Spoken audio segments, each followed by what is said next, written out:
Donc, Nassim est parmi nous. J'aurais du mal de ne pas lui laisser parler. Nassim, s'il te plaît.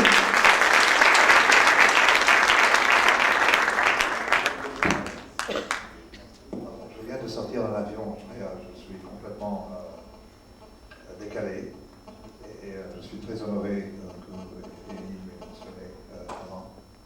Et bon, je vais reparler de quelque chose. Merci énormément. Et grâce à beaucoup j'ai toujours eu des problèmes dans la vie à partager les entrecôtes avec des gens parce que personne n'a la même cuisson.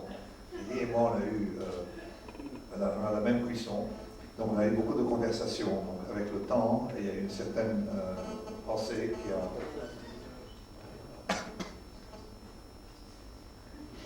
a... il y a eu, avec le temps, donc une certaine convergence sur un point qui est que la probabilité est quelque chose tellement artificiel qu'il faut s'en méfier.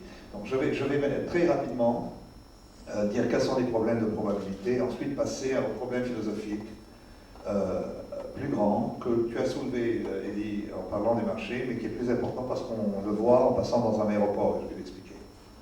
Premièrement, quel est le problème de la probabilité? Le premier, c'est que d'un point de vue, tu as parlé d'un point de vue cartésien, tu as appelé ça, donc déductif, et d'un point de vue empirique. Des deux côtés, on ne sait pas ce que c'est. Plus la probabilité est faible, d'un point de vue empirique, plus il est impossible de la mesurer. Parce qu'on a besoin d'un grand échantillon. L'erreur de calcul de la probabilité augmente de façon énorme quand la probabilité devient petite. The smaller the probability, the higher the error rate. Donc, plus petite la probabilité, plus l'erreur est grande relative. Donc, on ne sait pas. Quelque chose qui arrive tous les 1000 ans, il faut avoir 20 000 ans de données pour avoir une erreur au-dessus. Donc, notre erreur de mesure est énorme parce que la probabilité peut multiplier des conséquences énormes. Donc, voilà mon point. Donc, empiriquement, on ne connaît pas les petites probabilités.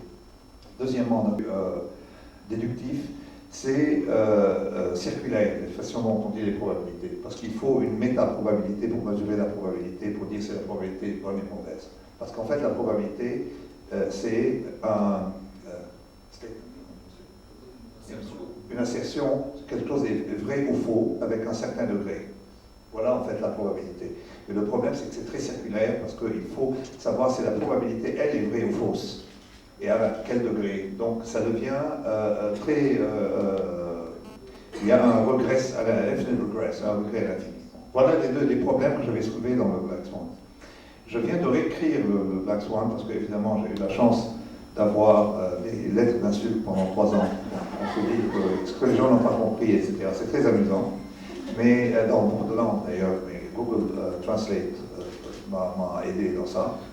Et je reviens à un point qu'il disait que la probabilité, en fait, on ne l'observe pas. Ce n'est pas quelque chose qu'on observe cette table. C'est un événement futur. Et d'ailleurs, dire mesurer la probabilité vient d'une erreur de langage, parce que le langage n'est pas complet. Simplement parce qu'on devrait utiliser un autre terme pour parler de probabilité que mesurer. Parce que je peux mesurer quelque chose qui existe, cette table. L'autre, c'est estimer l'incidence d'un événement futur, n'est-ce pas? Quel est le problème? Le problème est le suivant, c'est que personne n'utilise la probabilité dans une des décisions, ou du moins c'est incomplet. Je vais y revenir.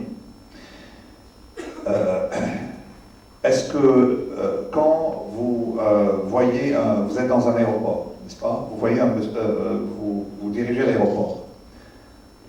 Est-ce que vous pensez qu'il y a une haute probabilité que la personne soit un terroriste? Non. Pourtant, vous le faites passer par la sécurité, n'est-ce pas? Donc, la probabilité n'influence pas votre décision. C'est la conséquence. La conséquence, elle, est tangible. La probabilité, on ne la connaît pas. Donc, c'est ça qui est central. Et ça nous mène au problème fondamental de l'épistémologie. C'est quoi l'épistémologie?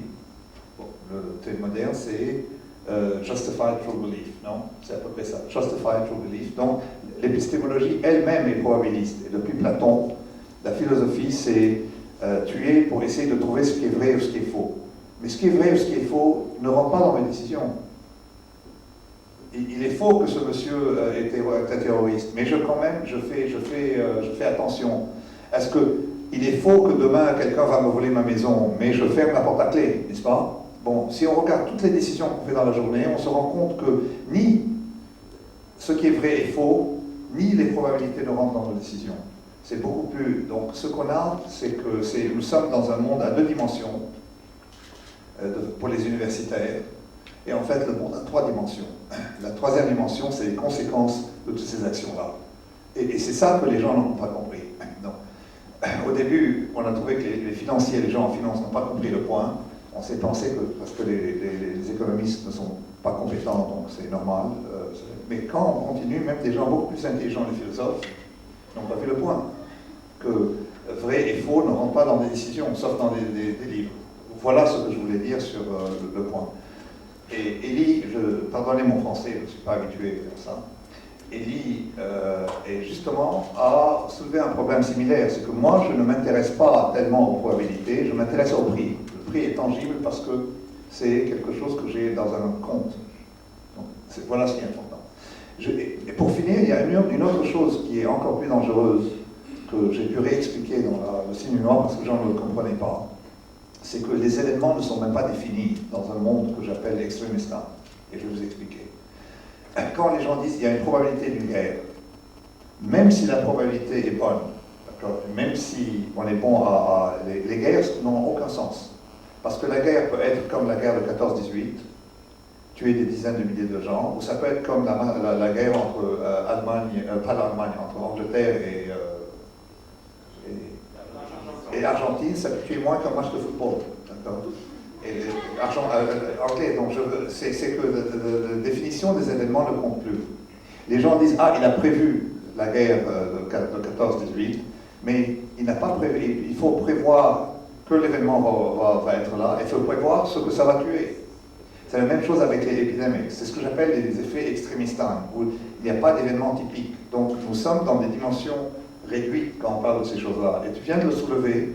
La chose intelligente que j'ai trouvée, qui m'a intéressé dans ce que tu as fait, c'est que la seule personne qui a découvert ça, autre que ce que tu viens de dire, c'est par accident, c'est Niall Ferguson. Parce que Niall Ferguson a dit, il y a des gens qui ont prévu la guerre de 14-18. N'est-ce pas? Allons le voir dans les données.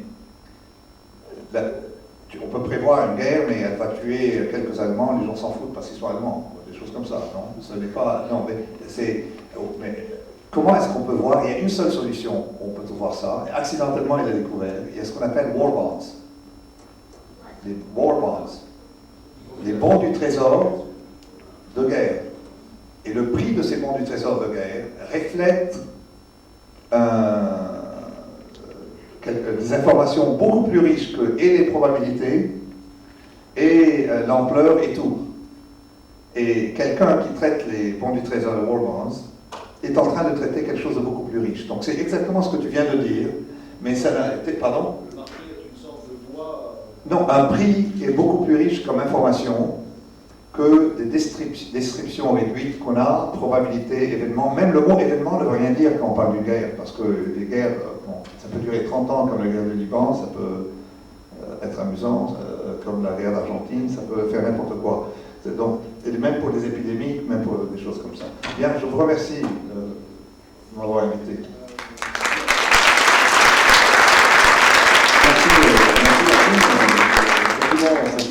Bienvenue, surtout l'heure de son arrivée était incertaine. On a tous joué le jeu en se disant on a tous fait des paris, je te dirai après qui a gagné, sur à quelle heure tu vas arriver. Mais en tout cas, c'est vraiment un grand plaisir que tu sois là et de t'entendre. Effectivement, c'est pas la première fois parce que bon, certes, tu vas en faire. Un grand honneur de voir que dans la ville où je suis né, on parle du sujet le plus important qui soit. Les probabilités des événements et l'histoire, et ce qui a été le moins compris, peut-être dans l'histoire de la pensée.